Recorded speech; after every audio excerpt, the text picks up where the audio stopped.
que han desatado todo un avispero en el tema político en la República Dominicana. Ahora, ¿qué ha pasado con el partido de Danilo? Noten que se ha desinflado, de que saquen a los enllaves de Danilo de la cárcel. Pero ¿dónde están esa gente que muchos estaban en la prisión? Están en su casa. Con todo, menos miedo. El miedo es para la presa. Buenas tardes, bienvenidos a Meridiano BTV, su espacio al mediodía. Es un privilegio llegar hasta sus hogares, oficinas y teléfonos celulares a través de la señal del canal 32, BTV 32, que llegó y llegó para quedarse. Miren, Juan Bosch popularizó una frase repitiéndola del libertador José Martí, quien decía que en política las cosas que no se ven son más importantes que las que se ven.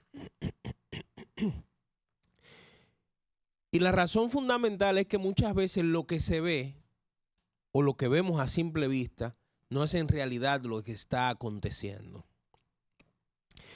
En el proceso electoral pasado, yo decía y sostenía que la oposición tenía una especie de maridaje o de acuerdo con el gobierno. Mucha gente me criticó, o algunas personas me criticaron diciendo que yo estaba desconectado con lo que estaba diciendo y que cómo era posible que la oposición estaba haciendo su trabajo. Y yo me reía porque ciertamente dos candidatos estaban caminando en las calles de la oposición, pero no estaban haciendo oposición. Al parecer Abinader estaba solo. Ayer, el presidente de la República, mientras estaba presentando la nueva Constitución, dio una declaración que han desatado todo un avispero en el tema político en la República Dominicana. Él dijo que a él le propusieron rehabilitar a Danilo Medina, que querían negociar para que rehabilitara a Danilo Medina. Desde que yo escuché eso, en mí surgieron muchas cuestionantes. La primera de todas, ¿quién fue el que negoció o quién fue el que trató de negociar para que Danilo lo habilitaran? Ustedes saben que la Constitución de la República dice que Danilo no puede aspirar a la presidencia de la República ni a la vicepresidencia mientras esté vivo. Un transitorio que él introdujo en la Constitución del año 2016 cuando se estaba negociando que él pudiese aspirar de nuevo. Bueno, ese transitorio está ahí, está latente. Y en el año 2020 hay que decir que con los conflictos que se dieron en el 19, Danilo quería ser candidato de nuevo, pero tenía el problema del transitorio. Aunque tenía la mayoría en el Congreso para poder eliminar ese transitorio, no lo hizo porque recuerden que en ese momento llamó el secretario de Estado norteamericano, Mike Pompeo, la famosa llamada, que detuvo los aprestos de reformar la Constitución para él presentarse nueva vez. Danilo políticamente es un cadáver.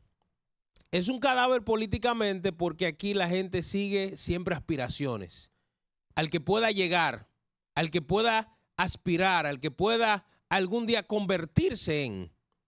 Si un político no tiene posibilidades de llegar a una posición, de aspirar, entonces es un político nati muerto que la gente no le cae atrás.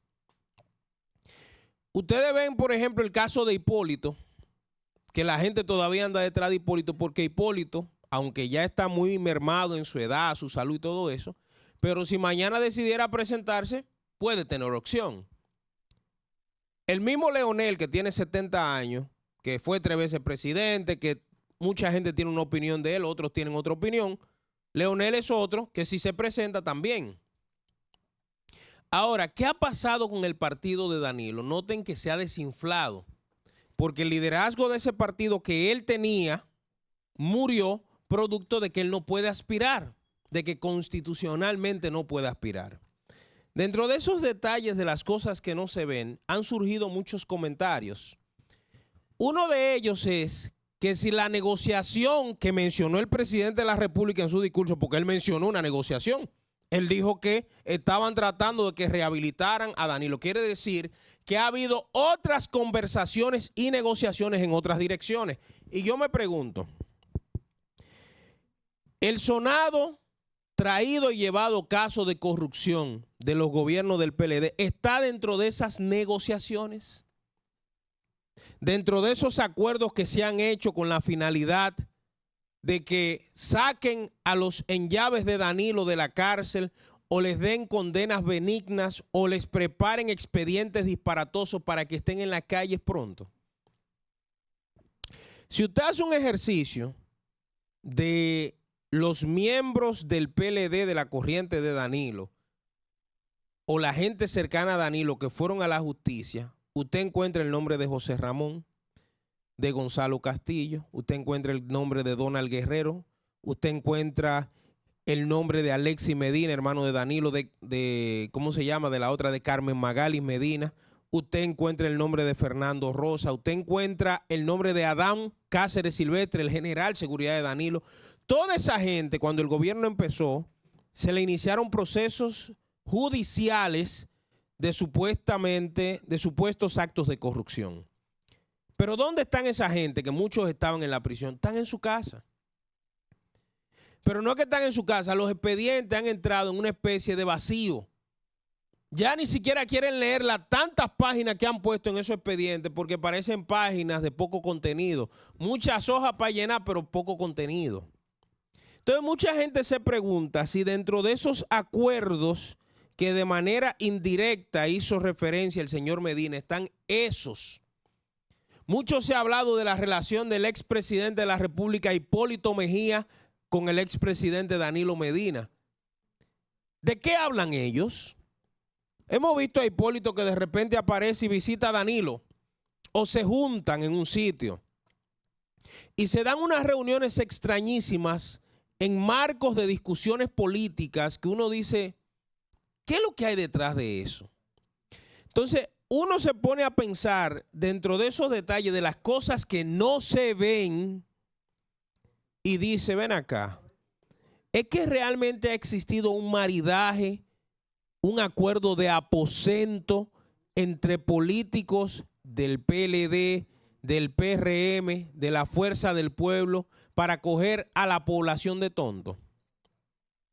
Yo siempre le digo a ustedes que 63 años después de la muerte de Trujillo nosotros tenemos los mismos problemas. Y en parte tenemos los mismos problemas porque la clase política siempre se pone de acuerdo. Yo le hago una pregunta a ustedes sencilla. ¿Por qué todavía no hemos tenido una solución con el tema de los seguros médicos, de las ARS? Porque los partidos políticos reciben tanto dinero en campaña de esos grupos que no se atreven a atacarlos. ¿Por qué no se ha discutido el tema del fondo de pensiones? Yo recuerdo que en medio de la pandemia se dio una discusión sobre si se le debía otorgar el 30% del fondo de pensiones a los dueños de los fondos de pensiones, a nosotros. Y los políticos le estaban dando de lado al tema. Ninguno se atrevió a emplazar a la clase empresarial a que entregara ese dinero. Y hubo un político tan charlatán que dijo en una ocasión que no, que si ese dinero se lo daban a la gente, eso iba a destruir el sistema de pensiones. Pero los dueños de eso, los otros dueños, los que administran los cuartos de nosotros, se compran yates, compran hoteles, compran villas, compran aviones, compran helicópteros y no se cae el fondo de pensiones. Solo se iba a caer si nos los daban a nosotros. No hubo un político responsable que hablara del tema. Porque incluso un diputado que había de la Romana, que salió de la Cámara, que hablaba de eso, la gente entendía que a él lo colocaron como una forma de ridiculizar la situación para que nunca lo entregaran tampoco. Al final uno se pregunta si la desgracia que ha vivido este pueblo con inseguridad, con falta de educación, con una salud que no sirve para nada, si todo eso es parte de los acuerdos que se han dado, de las cosas que no se ven entre los partidos políticos. Danilo reaccionó ayer y dijo que él nunca le ha mandado a decir al presidente ni ha negociado que lo rehabiliten. Entonces yo lo que me pongo en el medio de ellos dos, de Danilo y de Luis, digo, alguien está mintiendo. Pero también los hechos hacen que uno como que le despierte cierta suspicacia. ¿Ustedes recuerdan recientemente las elecciones de la Asociación Nacional de Profesionales de la Agropecuaria, el AMPA? El PLD y el PRM fueron unificados ahí. Llevaron una misma candidatura, la de Tito Hernández. Dice la gente que esto fue un acuerdo del expresidente Mejía con el expresidente Medina. Hay cosas que también los delatan. Por eso el tema de si lo querían rehabilitar parece ser que es parte de los tantos temas que se discuten por abajo, por debajo de la mesa, y que usted y a mí nos cogen de tontos, útiles o inútiles, no sabemos. La realidad es que en la República Dominicana el sistema democrático está bastante débil porque los partidos de la democracia, unos han decidido vivir de chupasangres. Aquí no existe oposición. Porque mientras la oposición esté en la nómina pública, no es oposición. Mientras la oposición diga ciertas cosas y sin embargo muchos de sus dirigentes pululen en las instituciones públicas buscando negocios y haciendo muchísima suerte de cosas en beneficios personales, eso no es oposición. Es como dice mi compañero que visitó a un dirigente de la oposición y cuando vio los lujos que tenía en su oficina privada, dijo, no, es que tú no estás en la oposición. ¿Ustedes están entendiendo? Entonces, a veces, todos esos anuncios, discursos que uno ve, obedecen a una tomadera de pelo a la población. Lo que dijo Luis ayer en el Congreso Nacional parece que se le zafó. Parece que se le zafó. Porque cuando uno entonces le da review o le da para atrás, uno comienza a analizar casos, situaciones, cosas que se dieron entre esos grupos y que sin duda alguna dice que papeleta mató a menudo. Parece que los partidos políticos de oposición y de gobierno han decidido ponerse de acuerdo para administrar este chochal al antojo, a la forma y a la manera que ellos quieren.